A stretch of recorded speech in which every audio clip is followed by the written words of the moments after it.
Good morning or good afternoon, everyone. Welcome to the Global Entrepreneurial Institute.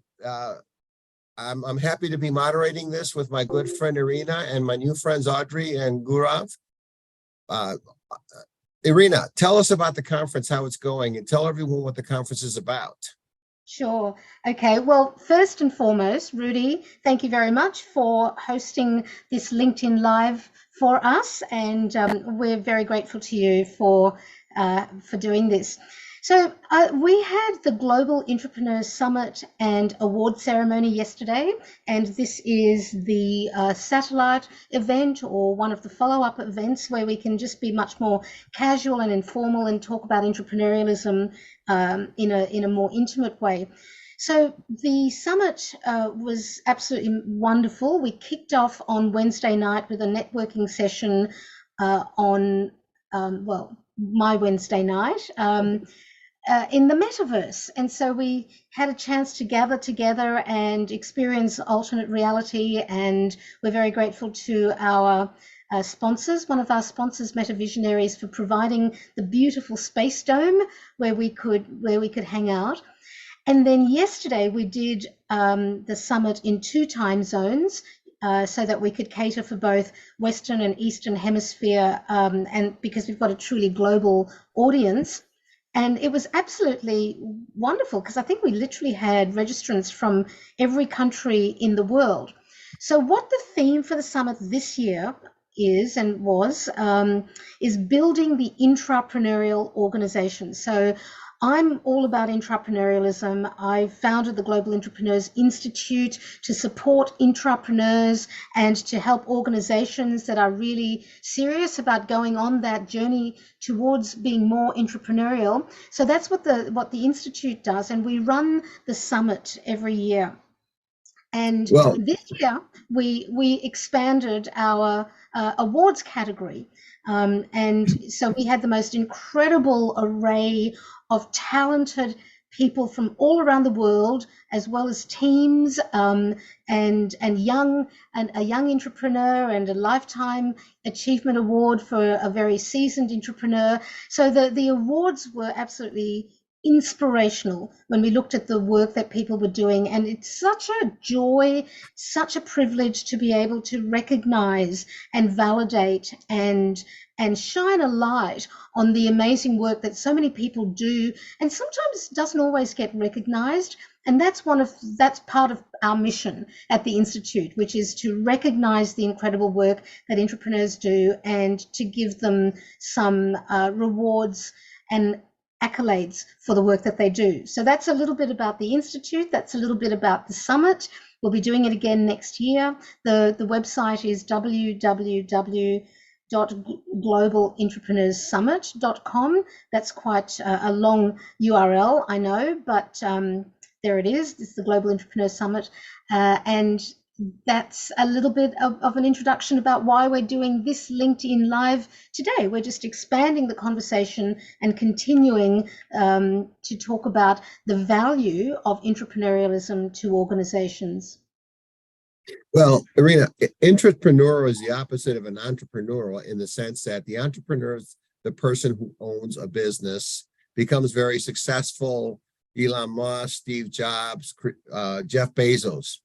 But an entrepreneur, so that our audience understands, is really an entrepreneur within the company. Thank you for that. Yeah. It's not so much that he's going to go off on his own, but through his contributions, he's going to make the company great and do well for himself within the company. So it's strictly, I guess, a company man. And I want to make sure our audience understands what is an entrepreneur. That's exactly what it is. And every one of us can be entrepreneurial. And keeping with ladies first, Audrey, tell us a little bit about yourself, and then we'll go to you, Gaurav. Sure.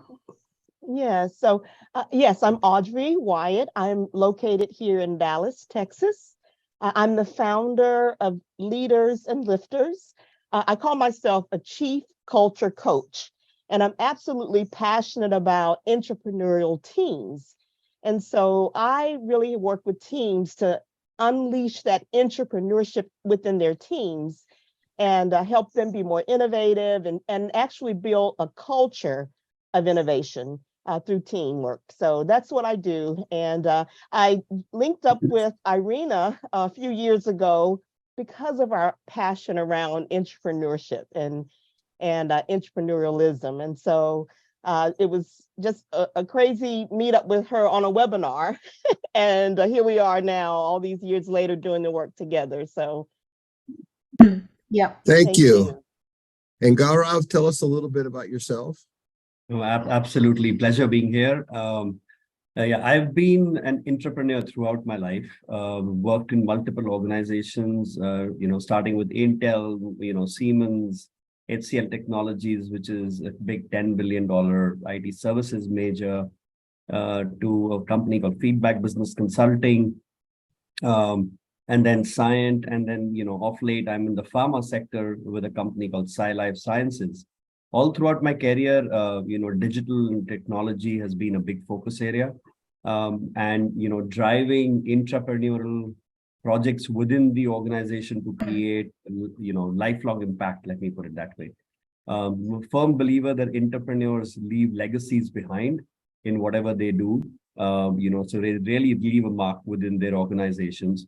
And, and that's what excites me. And that's how, Irena, Audrey, all of us sort of ended up working together to, promote the cause and really be catalysts to make sure that the whole concept of entrepreneurship is picked up and, really promoted, and people really understand and appreciate it and can really imbibe it. So, it's been a terrific journey of about nearly 23, 24 years, working with people of all geographies. And, I've done very diverse roles like sales and marketing and, technology enablement to, chief information, chief digital officer kind of roles. Worked with the boards of multiple companies as consultants, but in all of these, I think one thing and one thing only which has stood out, that, organizations are made out of people. And if people are empowered, organizations can do tremendous good, to the environment and the customers that they serve. So I'll stop here and, we'll continue to talk, Rudy.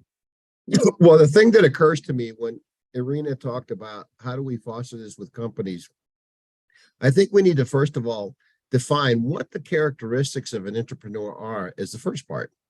And then the second part would be, what can a company do to foster the entrepreneurship?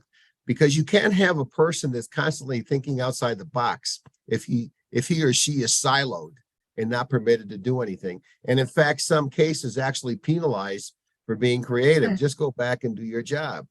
So what are, and I'll throw this out to whoever wants to answer first, what are the characteristics of an entrepreneur? And like the first one that comes to my mind is he's curious or she's curious, right? Yep. I'll jump in and start talking about that, and then we can expand on it. So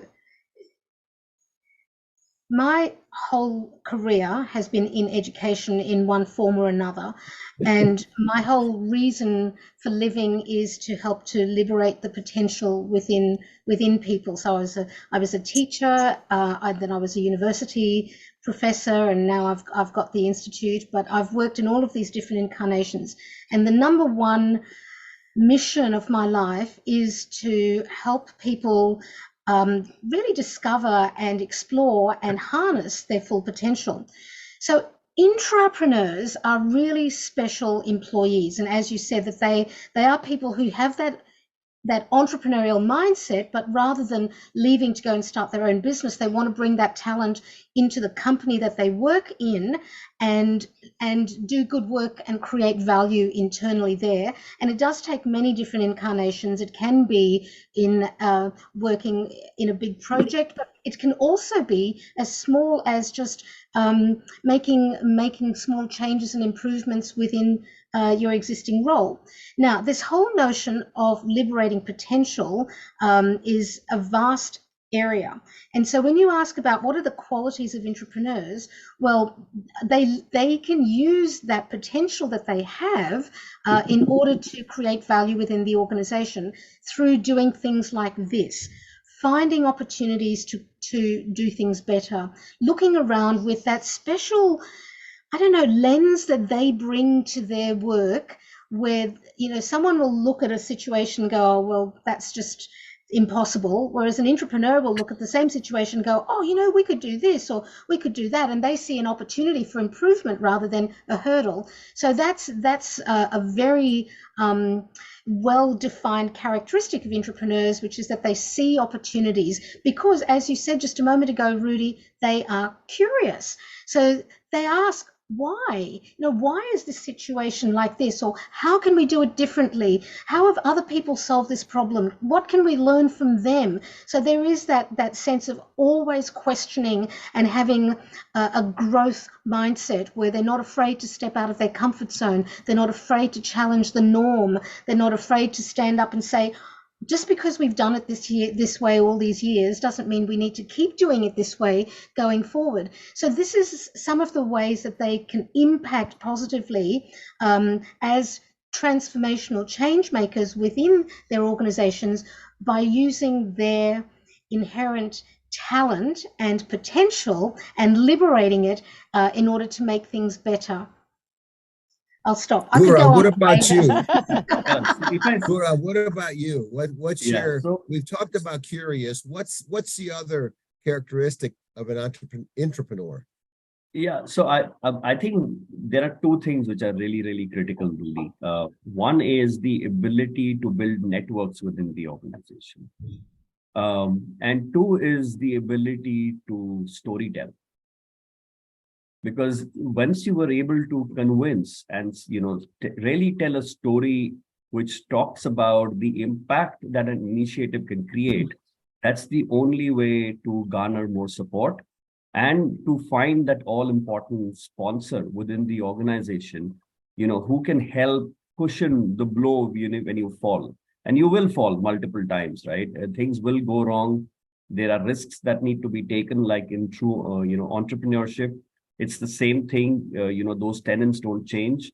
So you definitely need a sponsor. While the organization itself is a safety net to a certain extent from a financial perspective, but you still need somebody internally. So I think networking, the ability to storytell are two very, very critical things to enable the entrepreneur to actually do the work and the pieces that they're really passionate about to really create that change within the org. I'd like to give Audrey a chance to respond to that. And then I want to go back to your point on networking, because I think that is extremely important, the networking aspect. Audrey, can you list some other characteristics? Yeah, I'd like to tell a story, because I didn't have the language when I was an entrepreneur that I when I read Irena's book, and I'm like, oh my gosh, this is everything I was doing.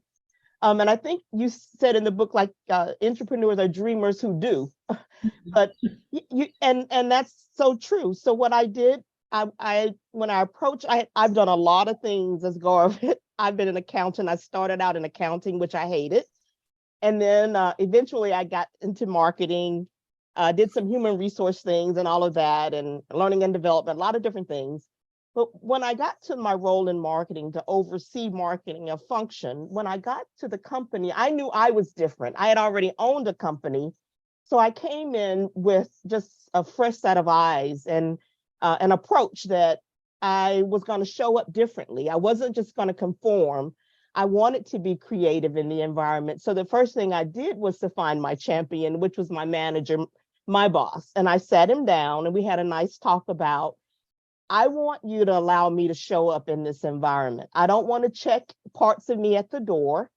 I want my full self to come forward, and I need your support. And he said, okay, I'm going to allow you to do that. And I asked him, well, what is it that you expect from me? And the only thing he wanted was for me not to be tell lies. I'm like, okay, got it. So we made that pact right off the bat. And he did that. He supported me.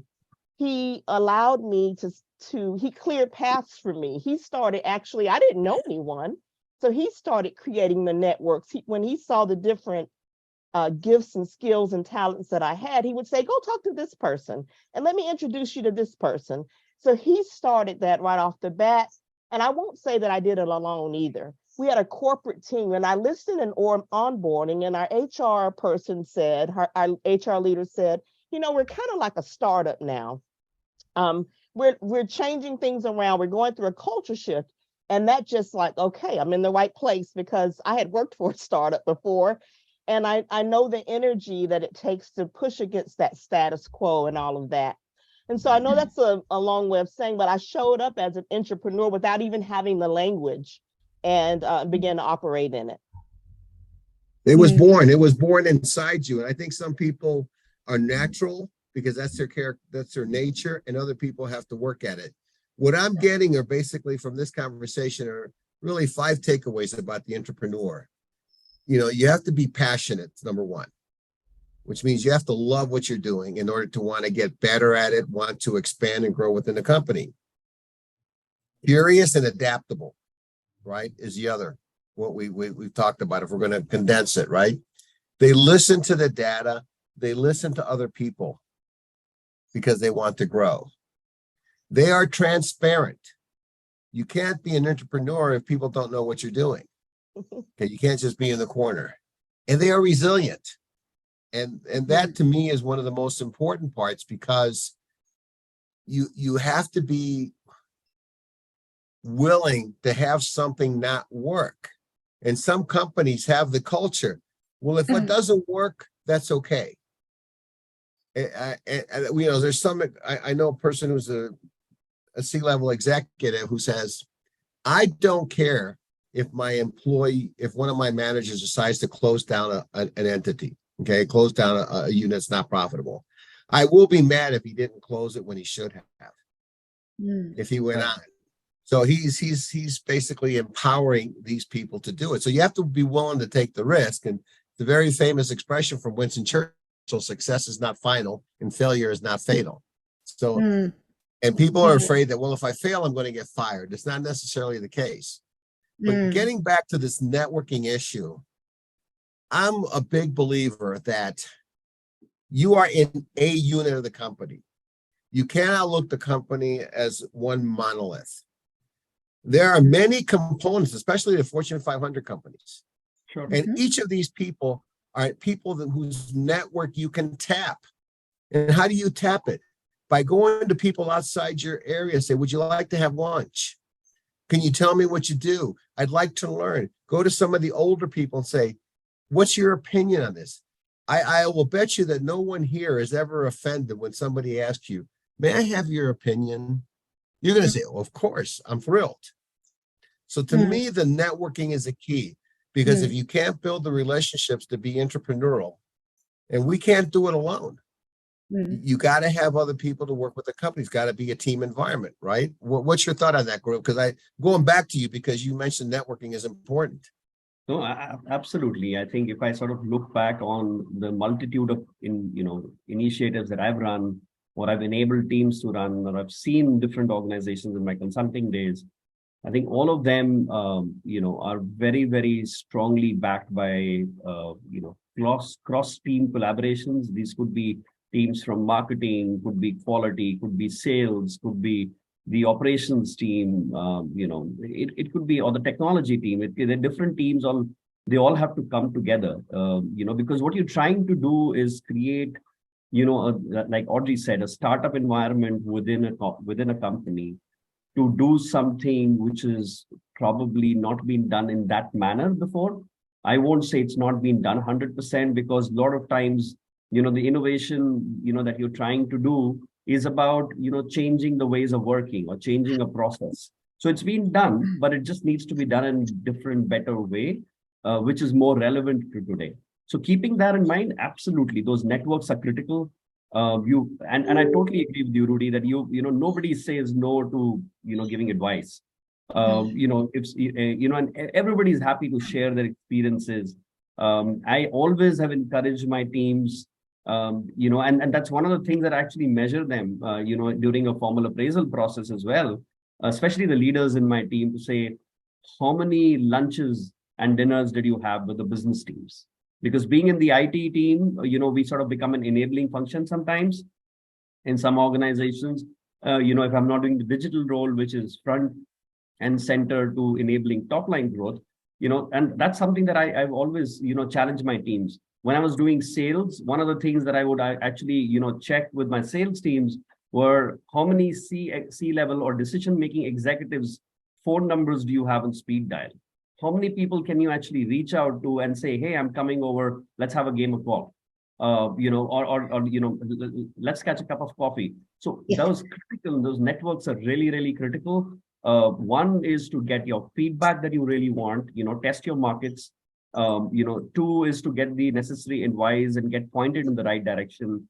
And, unfortunately, sometimes, people start going to the other side, and, I'll be happy to talk about what entrepreneurs should not be doing, because sometimes they end up becoming political, because entrepreneurs start feeling all powerful to say, I know the CEO of my company, he knows me on first name basis, and I know this SVP and I know that person, and, then ego takes over, and then you start becoming political. And that's where, a great entrepreneur who's creating so much impact, sort of fails.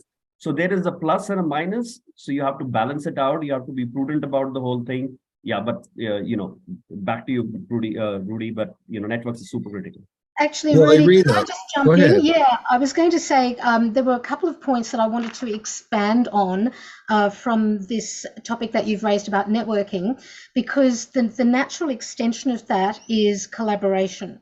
And entrepreneurs are good collaborators, because let's face it, for most transformative change, you're not going to do it on your own, and you do need to have other people on board. And so a couple of points about that. Gifford Pinchot III, who is given the credit for coming up with the name Intrapreneur back in the 70s, he did an interview with me a while back for our members at the Global Entrepreneurs Institute. And something that he said that really stuck with me, and it was so wise, was that if you want to enact change, rather than going and asking for resources from your manager or your CEO and saying, I've got this great idea, can you help me implement it? That's the wrong approach. It's the wrong language. Rather, go to them and ask their opinion about something, saying, I've noticed that this is an issue. I'm wondering if we could do it differently this way. Do you have any suggestions? Or can you see some way that we might be able to make this positive impact? And so what he calls that is social capital. The minute someone responds to your question when you ask them their opinion about something, they are investing in your idea. And so once that happens, they're much more likely to support it down the track when you actually are ready to ask for some serious resources. So that's number one. Very clever. Well, but I also think when you're doing that, Irena, you need to have a solution in hand. I think you need to say, I see this as a problem. This is what I might think. This is how I might think we can solve it. Can you give me an idea of if we can solve it better? To get them invested. One of the firm beliefs I have is don't ever go to your supervisor with a problem, go with the solution too. Absolutely. That's because true. I'm sure, Gaurav, you don't want people coming to you say, oh, I've got a problem, and then expect you to handle it. That's why you have managers for, right, to handle it. Absolutely. Audrey, what about you? What's your I have so many thoughts going. I want to circle back to so many things. I want to circle back, I think, to networks, because I'm now, right as we speak, I've been really looking into social capital and how the benefit that we've gotten from our networks before the pandemic, that a lot of our connections have been lost. So I see an opportunity now. I didn't see it before this conversation, for entrepreneurs to be intentional about recreating and co-creating networks again, and being very strategic about that as well. So we talked about the networks of getting coffee, and those are great because you're building that goodwill. But even that idea that you do have, I'm going to piggyback on something you said around having that solution, because sometimes you really don't know the solution yet. The problems now are so complex that you have to collaborate to even know what to do next. You don't have any idea where you're going to go with it. You got to do something though. So, but I do think that there's an opportunity for entrepreneurs to take the lead in rebuilding networks now. It just occurred to me. I hadn't thought about that. I'm actually going to be doing a talk about this in January. So it made me think about, and the social capital, the benefit, the value that we get from relationships, that we can really map it out and look at where we are now and do something with that. So that was just a thought that came as we were talking about the network. Well, the pandemic is no excuse anymore for not networking. In That's right. fact, I would have never met Irena but Yeah. for a Zoom meeting we had, right? I would have never met the two of you but for a Zoom meeting. So there are actually many, many more opportunities to I network. totally better. agree with that. And people you know, sometimes are hiding behind the technology. I facilitated a class and I was so frustrated because we have an opportunity. We're from all over the world and a lot of them didn't really interact. You know, they were in a session, but they were just kind of there without really interacting. And it's such a missed opportunity, right? But I'm even exactly. my own networks are so different now since the pandemic. The global opportunities that have come my way. So yeah, things have shifted quite a bit and we need to lean into that even more so. Well, we have a question from our audience. It's a Oh, very good question. And it is, you have already pointed out the main characteristics of entrepreneurs, but could you tell us about the notable differences found depending on the culture and world region in which you have interacted? Because you do have to take into account the culture and the Absolutely. cultural differences, especially with multinational companies. So seeing that Irena and Gaurav are international, Gaurav, we'll start with you, then Irena, and then Audrey and I will chime in. What do you think about that question, No, or how would you answer that question? I think an absolutely fantastic question, because the cultural aspects do have a lot of play, and when I've sort of dealt previously with or even currently with global teams, the way you interact, the way you seek advice, is very different. The way you engage individuals is very different. So I remember one of my teams in the US. Around the area of Texas, one of the best team bonding exercises that we did, we went to the firing range, and shot a few rounds, right? And, ended that with a glass of beer. And then we were friends for life. And, we could just pick up the phone and talk to each other. And that really worked well. But if you want to do the same thing in India, for example, it's a great meal. You have to go out for a lunch or a dinner. It's all about eating, right? And in India, it's all about eating. Somewhere else, maybe Australia, it'll be a little bit of football and cycling. Europe, it'll be probably a jog together. So, you have to figure out different ways on how you have to engage and interact. And this is like some example that I gave from outside office, but even within office, the cultures are very different. All throughout my career, when I've sort of worked with, let's say, the European teams, it's been business first and pleasantries later.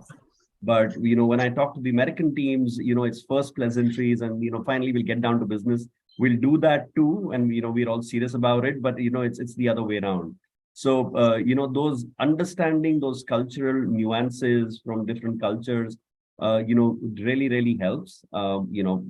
It's a great point because, now coming to think of it, people don't put in enough effort to really understand and appreciate cultures. But yeah, definitely goes a long way in building those relationships which are required to take your initiatives and take your passion forward or solve problems which matter. Let me put it that way. Irena, what's the mindset in your world? That is, as Gaurav was talking, there were so many thoughts going through my head about that. Because, yes, on the one hand, I think a country's culture will, in fact, influence an organization within that country's culture. So there are some countries where it would be absolutely, the norm would be to not question what your senior manager does, and it would be quite inappropriate to say, I'm going to challenge you on that. And in other countries, perhaps in the US, although I haven't worked in the US, it's much more acceptable to do that sort of thing. So that's kind of on one level a response to that. But on another level, I think as long as there is trust and as long as the organization has a healthy culture, it almost doesn't matter which country you're in.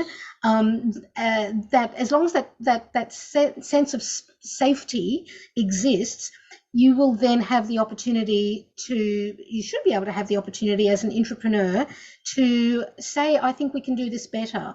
Or just because we've done it this way always, doesn't mean we should continue doing it that way. Because as I was speaking, I thought about the example of Kodak, the really famous, the very famous, almost like the poster child for rigid organizational culture that missed a huge opportunity. But that was in an American company, okay? And yet, even though it was in America, that very rigid hierarchical structure prevented them from seizing an opportunity when it was presented. So I think it might be too simplistic to say, oh, just because a company is in America versus India versus Thailand versus France, that the organization will necessarily be more or less entrepreneurial and that entrepreneurs will have an easier or a harder time. I think it comes down to company culture, and the most important thing for that is that employees feel valued and safe within their company culture, and then that is what really liberates the talent within the organization. But I think, Irena, before we go into Audrey, I think I would maybe differ a little bit with you in this sense. It doesn't prevent you from being entrepreneurial.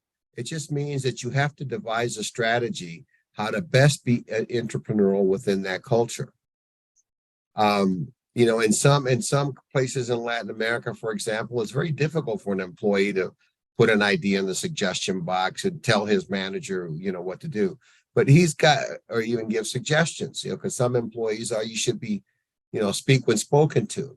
And so it's incumbent on the person to really find a way within that, and he or she should look for outside resources on how to deal with that, because sometimes there tends to be a caste system in these overseas companies, more like in developing countries.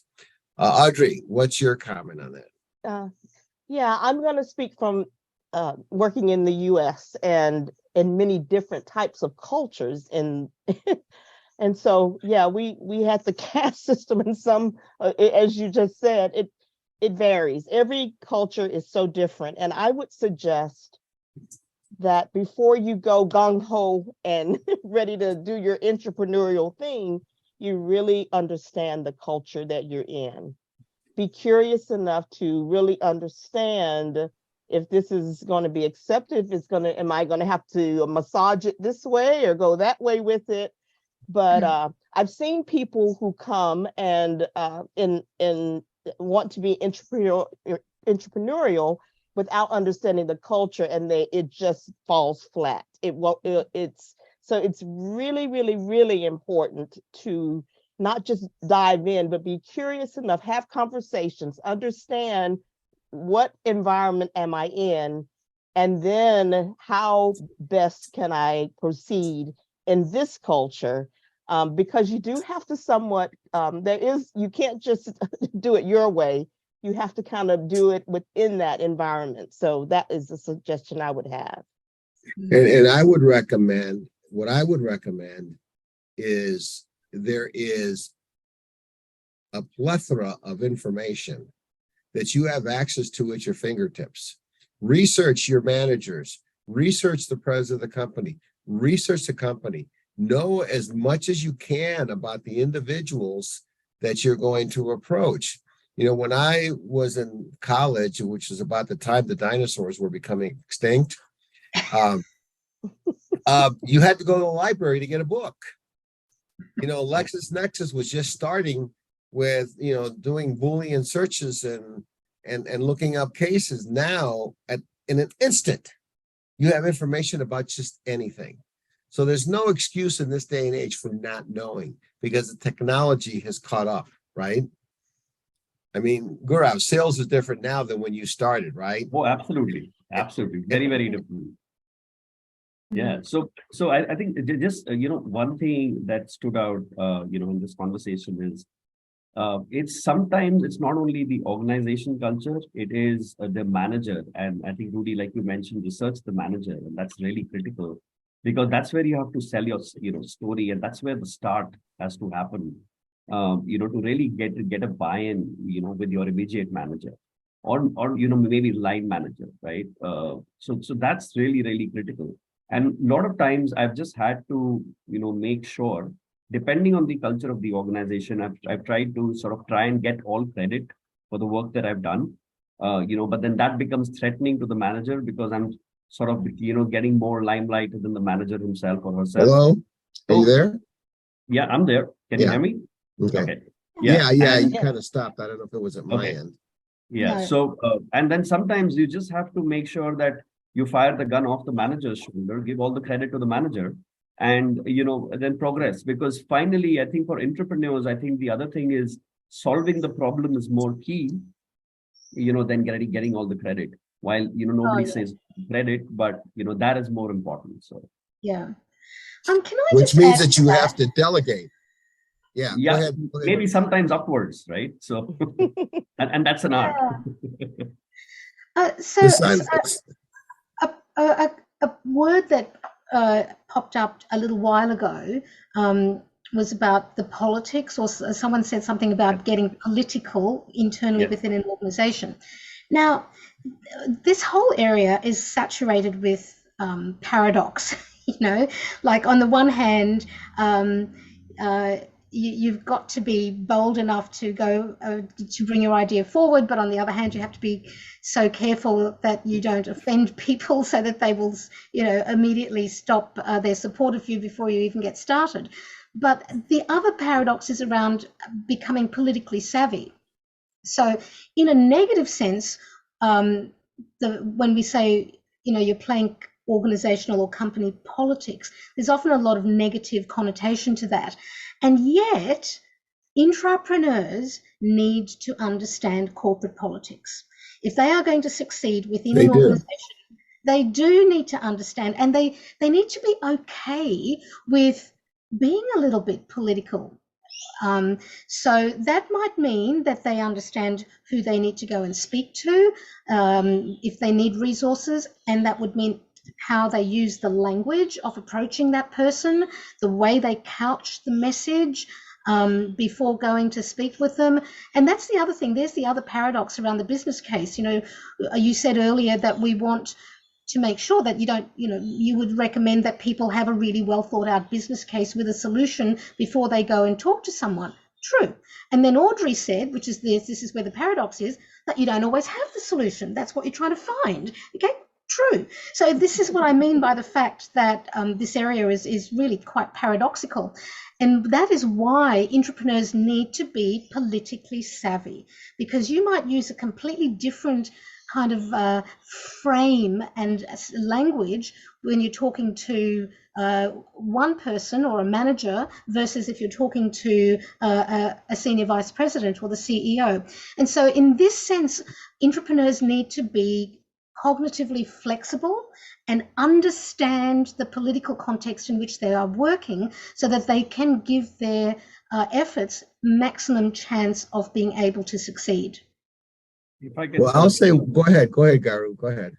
No. So I think while I agree with Irena partially, at least on being the political piece, they need to understand politics, but not partake in politics. Right. So there's a subtle difference. You need to be street smart to make sure that you understand what's going on in the organization, what levers to press, what buttons to press, but you cannot lose integrity on the messaging. It can be worded differently because the SVP or the CEO wants to understand the top line and the bottom line impact that your initiative will create, whereas the HR manager wants to understand the human impact that the initiative will create or the retention impact. So the goals for both the individuals that you're talking to or the metric that they are looking at is very different. So you need to tone your story that way, but underlying it cannot be, a false pretense, and it cannot be, you cannot lose integrity of that information or of that story at the end of the day. So you have to understand politics, important, but you need not partake in the politics, So I'm sort of, back to you, Rudy. Well, you don't need to get into the dirty with alliances and that kind of stuff, and stabbing some people in the back and hitching your wagon to the person you think is going to be successful, because he may not be successful. Right. There's a good expression on from the movie Working Girl. The toes you step on today may be connected to something that you have to kiss down the road. Okay, Like that one. So you need to be careful. What I gather from all this is communication. And it's important that you not just communicate, but learn how to communicate. And I would say to people, practice in front of the mirror. If you're going to make a presentation to your boss on why something is, practice doing it. Do it many times. So by the time you're in front of him or her, you're already comfortable in how you're going to communicate it. What I like to do is move on as to why a company should support entrepreneurship. Companies are all about the bottom line. Not that they don't have a social conscience, but why is it profitable? And I want to really talk to the story. Well, we know about Eastman Kodak, right? But for example, the Ritz-Carlton allows, I thought it was 10, but it's $2,000 I just read, allows each employee unfettered access to $2,000 to work on an idea. And you don't need permission from the manager. If you need to buy paper or whatever, you can go get it. And the analysis behind that I read is that, and this is an analysis done by the Ritz-Carlton, the lifetime spend of a Ritz-Carlton customer is $250,000. So to allow employees $2,000 to develop a better way to interact with the customers is really good for the bottom line, right? Mm-hmm. And the second example we've talked about, Irena, is with 3M. Two guys got together. One, had paper falling out of the hymnals. Another guy had the glue. They got together within the company, and boom, Post-it notes was discovered. It's a multi-million dollar, enterprise now. So I'm interested from you as why you think it's profitable. And if you could each maybe give some examples, Guru, if you're in sales, okay, how have you found it to be profitable for you? Yeah. So I think the good part, what continues, to intrigue me is that when you actually tap into the potential of the individuals, right? It could be the delivery teams, the sales teams, the people who are actually in thick and thin of solving customer problems, for the industry, etc. Though, that's where you get the deep insights. And if you don't encourage and if you don't bubble up, those ideas, then you're actually killing opportunities. Now, from a business perspective, if I just look at from a business standpoint, a lot of these ideas will translate into additional revenue. And some of these, like you said, will translate into profitability, right? And improved bottom line. And, I always, like to say that whenever, you're trying to do anything, there are three things that you need to look at. You need to definitely look at your bottom line and your profitability, because that's most critical in today's day and age. You need to look at your top line, but you also need to look at the societal impact that you're creating of that initiative, right? There's so many good that you can do to your local society, local community, to the teams and people within the organization. So you have to look at it from, all three aspects. Now, multiple initiatives, and I'll give you one example, right? This is way back in the days of HCL. I had sort of just joined the organization, part of the quality team, and we used to do internal audits. And, as part of the quality, culture that we had within the organization, we are a services organization. So there were IT projects to be delivered back to our customers. And I was one of the auditor. And, during that time, we sort of, talking internally, me, my boss, some of my senior colleagues, and, we sort of, came up with this whole thought to say that, we are so good at doing what we are doing right now internally. We have all the, frameworks in place. We have checklist questionnaires. why not try and sell this to our customers?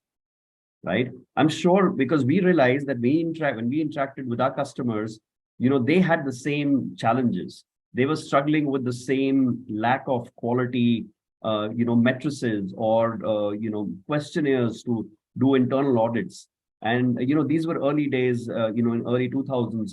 And then we said, why don't we sort of pick that up? And we sort of went ahead with that idea internally, made a business case, tried to talk to a few salespeople initially, and really figure out, is this idea worth selling? And will customers be willing to actually pay for the service? And to our surprise, they said, oh, this looks great. There was a few resists. There was, I think 20%, typical 20-80, 80-20, 20% of the salespeople said, this is great. I'm happy to take it in front of my customer. I have a great relationship. 80% people said, no, I have, better things to do. But finally, we were over a period of 2 years able to actually build this into a multi-million-dollar business for the company. And it started from an idea and something that we were doing internally, but we made it outward facing and, took it out, actually executed projects, right? So ideas like that will come. And that's what excites me, because entrepreneurs can really come up with ideas which can, directly have an impact in all of these three areas: the societal impact, the top line, and the bottom line. And, that's absolutely, that's innovation. It's not invention, which you might not be able to monetize. It's not innovation. It is great amount, it's process changes, it's new business models, it's all the fun. Let me put it that way. Mm-hmm. Audrey, what about you? How can entrepreneurship make a company profitable? Yeah. Well, I think it goes back. A couple things come to mind. First is just a sense of purpose that you give. The purpose of the organization becomes the purpose of the entrepreneur, right?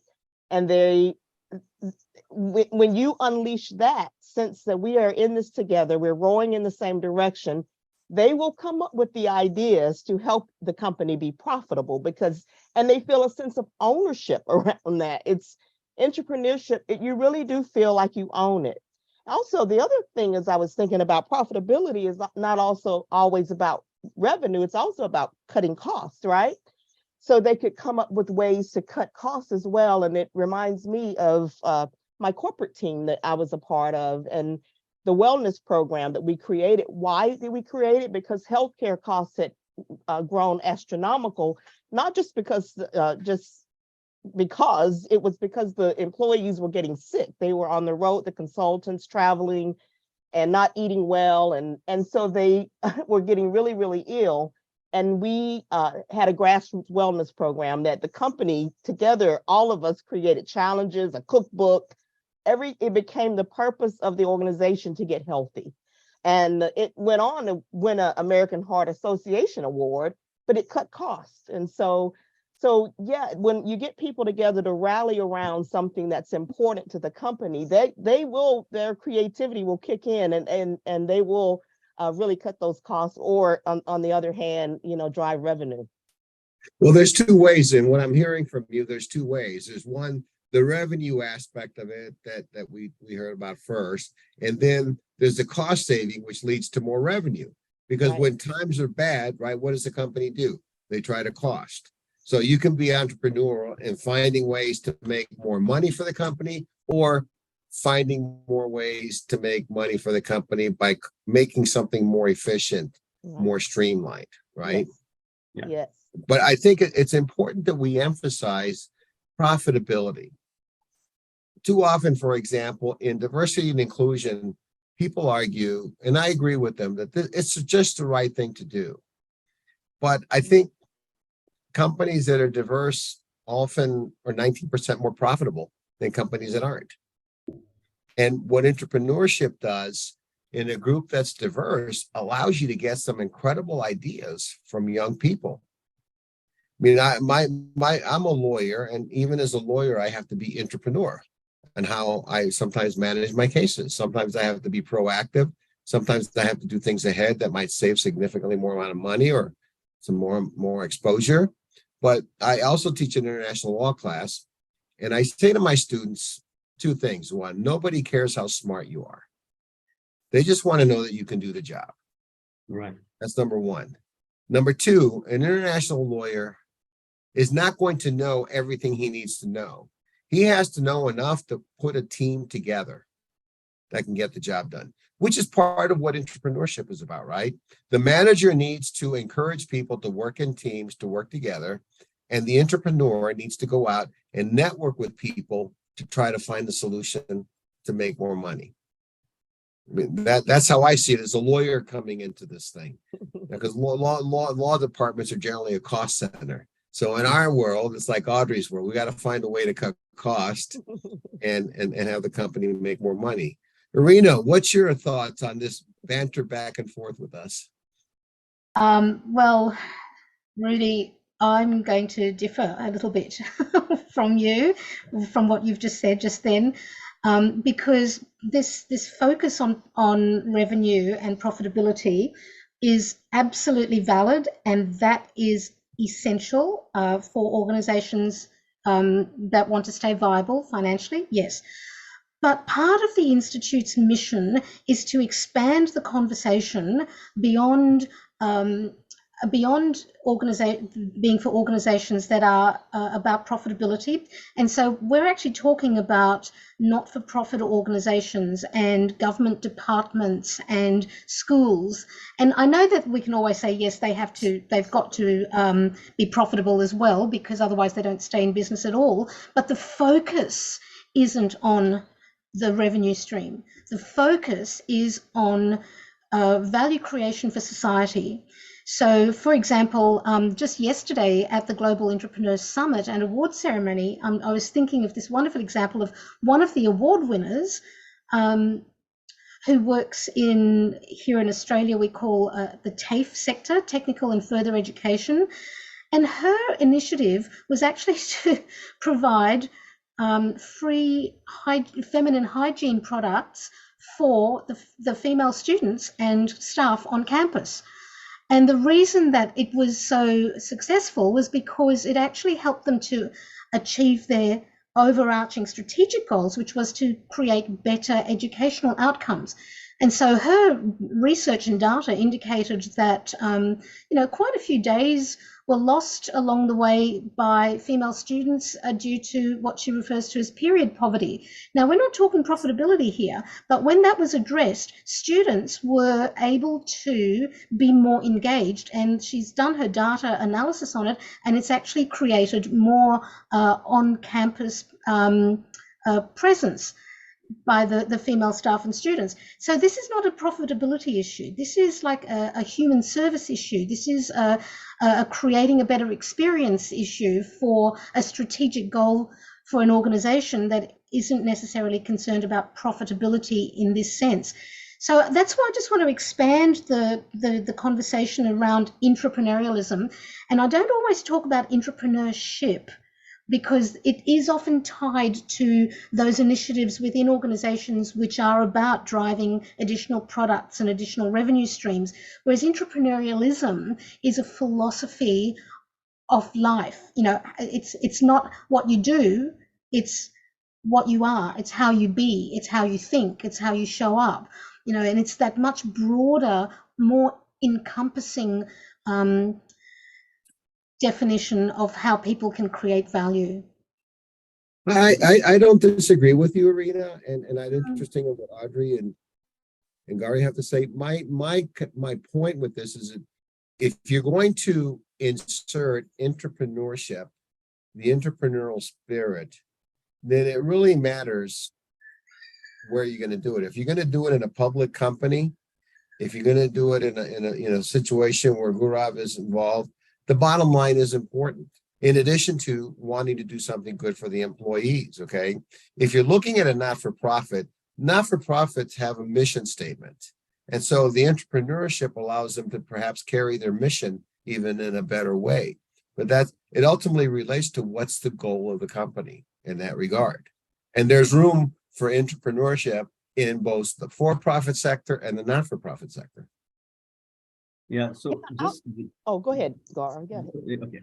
Yeah, so just to sort of add, Irena, I think it is also about finally that every initiative, right, that entrepreneurs take up has to solve a problem. So what is the measure of success at the end of the day? The success measure for a certain initiative could be community building, right? Could be better health, like Audrey mentioned, for her staff, or it could be a top line or a bottom line impact. So for different organizations or different initiatives, even within a big Fortune 500 company, it could be, people wellness. It could be, better retention of talent in today's day and age with, the great resignation and everything. So how do you really retain people could be an idea. And, that an entrepreneur would pick up, which doesn't, finally, somewhere down the line in a corporate sense, it will tie down to cost of rehire and, is 5 times higher than a, cost of retention, et cetera, et cetera. You can always boil down to the financial metric. It's the same thing for even the work that the nonprofits do, right? It can always tie back into, a number and a metric at the end of the day. At a country level, at a county level, it depends on what you're trying to do. But at the end of the day, I think understanding that outcome is important, and I think that's all we all go towards. But well, maybe the best way I think to describe it, in line with what Irena is saying, is what's the metrics within the company, yes, and the problem you want to solve, and how are you going to measure the success? Audrey, give you a chance to. I was thinking about it on a personal level, how I really thought that I would fare well in a nonprofit environment, and I found that I'm really have a big heart in for-profit world. It's up to the entrepreneur too to find out what they are passionate about and what environment excites them. Again, it's because it's the passion too that drives forth. Some people are not moved by money. It's not their thing. And some, just really want to make a difference in other ways. So it's very important for the entrepreneur to be self-aware of what environment and what sector I want to bring this forward, I believe. Well, it's more important. What's your mojo? Yeah. What is it that motivates you? What is it that you're passionate about? And that's what it boils down to when you're looking at yourself as an entrepreneur. What are you passionate about? I know after having a number of conversations with Irena, she loves what she does. She's extremely passionate about it, and she's on a mission to educate the world. And anyway, I think we can all help her. We're going to do it, But we, each of us, Gaurav, you've got your passion, right? And Audrey, you've got your passion. But whatever it is, there's room for all of us, right? And room for all of us to learn from each other. I have one final comment, which is interesting. It says, unfortunately, in Mexico, we have a president that criticizes and points out entrepreneurs are corrupt, cretinous, and all negative labels that you can think of it. How to counteract this type of negative connotations within organizations, particularly among young people. Note, I am clear that this is a conversation about entrepreneurship, but both concepts share the same characteristics. Yeah, I can take a stab at that. I think, while I understand where that criticism is coming from, and there are pockets even within India where, entrepreneurs are, considered by the government or the political, side to say that, they are just taking in grant money and not really delivering, the output.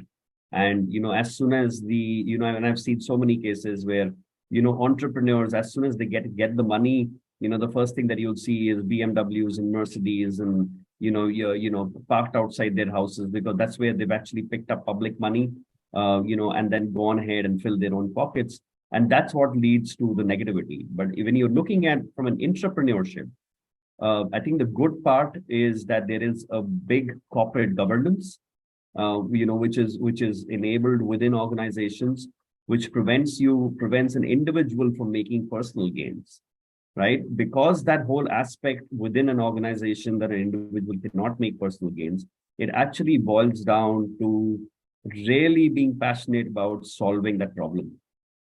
Because personally, the only thing that I will gain is maybe a few brownie points on my appraisals and maybe a little faster promotion, going up the career ladder, and maybe greater responsibility. right? All of those things in a corporate setting are very closely governed by the corporate governance and the governance principles that we have. So in a way, yes, the traits of an entrepreneur and the entrepreneur are like to like, on what you need, all the positive things, but the way the public sees it, and is very different from the way you will be seen within your organization versus within, how you're seen within the country. And, I'll probably leave it there. It's a good topic for conversation. Sure. But, I'll sort of stop there. Well, time is up. I mean, but this has been such a thrilling conversation. Why don't we just have like a 10-second closing comment from everybody? Audrey, with you, Gaurav, with you, and then to our leader, our fearless leader in this entrepreneurial movement. Irena, you'll have the last word. Go ahead, Audrey. Yeah, the thing we haven't talked about, and I just want to leave everyone with, is all of us to check our unconscious bias.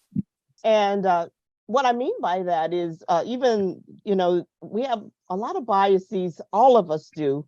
And I remember just recently talking to a fellow entrepreneur, even our biases toward people who are very structured and routine and I think just checking that we all need each other. I always say that we need the structured people, we need the routine people, we need our entrepreneurs for sure to show up now, and we need everybody working together, all hands on deck. So I guess I want to just leave us with all of us checking that unconscious bias. Okay, Gaurav, and then so I'll sort of end with what I started. That entrepreneurs are individuals who could leave legacies. So in that much, my only advice to entrepreneurial organizations or entrepreneurs is to really keep that in mind, to say that whatever you're doing is leaving a mark.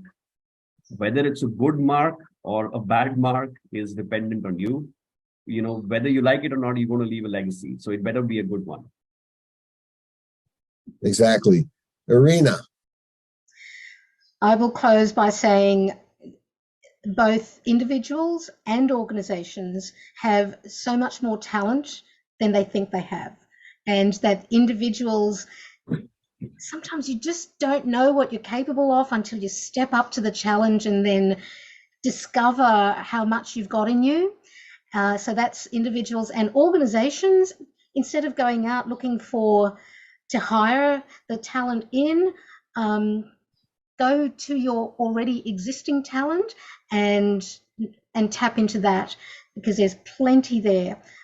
So final shameless plug, come join the Global Entrepreneurs Institute, GII.institute, and we will support you, we will love you and nurture you. And Rudy, if I've just got 1 minute to give an example of this, because it's only just happened. I was in another conversation immediately before I came into this one, and it was with one of our members who, when she first joined us, was feeling really ground down and exhausted from having to push back and her ideas never being accepted. And it was just such hard work for her. And she joined us and we supported her, and we have had lots of wonderful conversations. And I spoke with her today. She told me what she'd done, and I just couldn't believe it. She said, I went past my manager, who's always blocking me.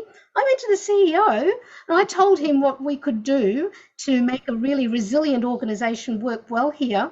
And he said, oh, I think you need to go and talk to so-and-so, who was the manager who's been blocking her all the time. And she said to him, I'm not going to do that, because my ideas always get butted up against and dismissed. And she said, I've heard you say to these people that this is what you want. Has it happened yet? No. So they're blocking you as well. Not only is he or she, I'm not going to say, blocking me, but that person's also blocking you. So I'm not going to go to them. You need me more than I need you, because this is a solution that you've just admitted that is really going to help our organization to be more viable and resilient into the future. So support me or I'm going. Right. And I said to her, when did did you grow such a set, girl? You know? And she says because of all the conversations that we've had over the last year, it was because of the support she's got. It's just grown her confidence so much that she feels like she can stand up for herself. So come join us, be part of the tribe. We'd love to have you. Well, I hope while I got bumped, you put in the plug for your entity, but my hotel internet is unstable. I would say I'm going to stop the recording. I want to thank everybody for coming. We really appreciate the participation. We've had a number of people on LinkedIn looking at this thing. So thank you everybody for listening. Hello, I am Rudy Rivera. Welcome to my YouTube channel, Conversations with Rudy Rivera. Please subscribe, where you have access to many more interesting interviews with other interesting guests. Don't forget, subscribe to my channel. I will see you later. Thank you.